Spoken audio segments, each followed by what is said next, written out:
We live in a world of states, but what exactly are they? In this video, I'm going to look at the 4 key attributes of statehood.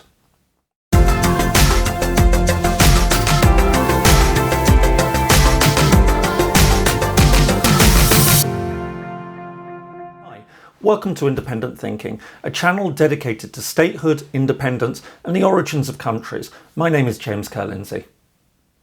We're all used to the idea of states. They're the fundamental units of the modern international system. However, while the concept of statehood has existed for many centuries, it may be surprising to learn that the formal definition of a state is actually a relatively recent development. It dates back less than 90 years. The first formal definition of a state was actually set out in the Montevideo Convention on the Rights and Duties of States, which was signed in 1933. Although the convention is now regarded as providing the key attributes of statehood, and its criteria even used by the UN when assessing a country for membership, this was not its primary purpose. It was instead meant to regulate relations between the countries of the Americas. However, in order to do this, it first had to set out a clear definition of what made a state. It did so by outlining 4 necessary characteristics. The first of these is a defined territory. To be a state, you need to have land. There is no such thing as a state without territory. However, what this means in real terms is open to huge amount of variation. For example, there are no rules about the minimum or maximum size of a country. At one end of the scale, the smallest of the 193 members of the United Nations is Monaco, a tiny coastal state nestled into the south of France. At the other end of the scale, we have Russia, the largest country in the world. It's almost twice the size of the next largest country, Canada.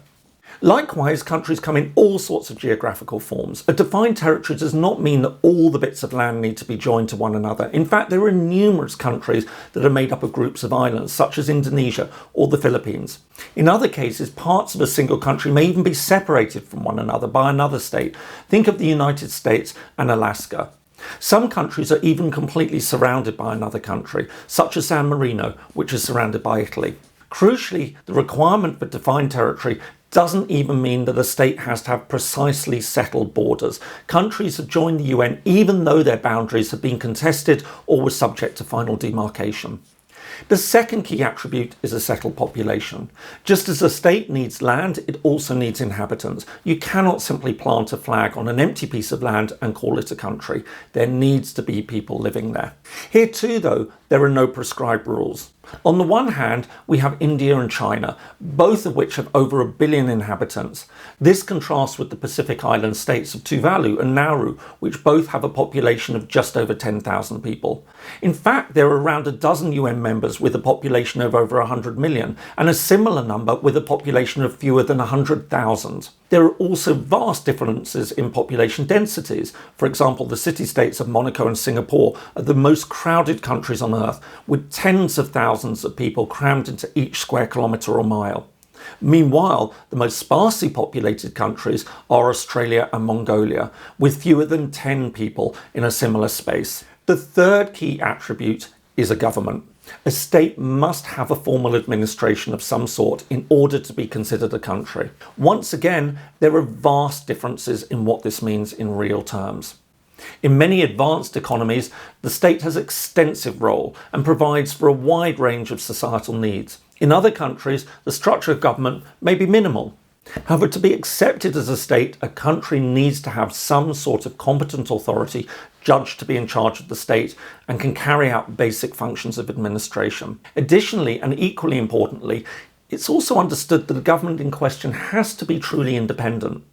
In the past, countries have invaded and occupied another country and set up statelets that were little more than proxies.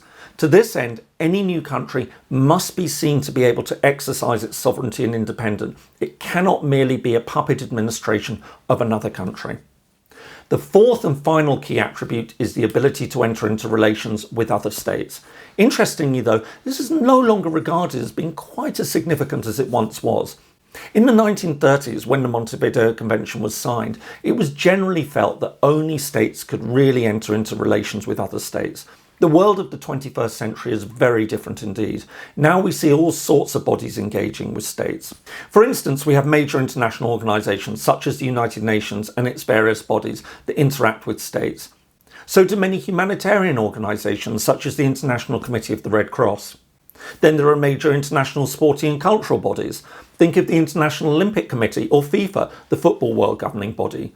We even have major corporations that have high-level relations with states, such as Google and Amazon. In this sense, the requirement to be able to enter into relations with states is not quite as important as it once was. So, to be considered a state, you need to have the following 4 key attributes. You need to have a defined territory, you need to have a settled population, you need to have an independent government, and you need to be able to establish relations with other states. If a territory can meet those 4 criteria, then it can be considered a state.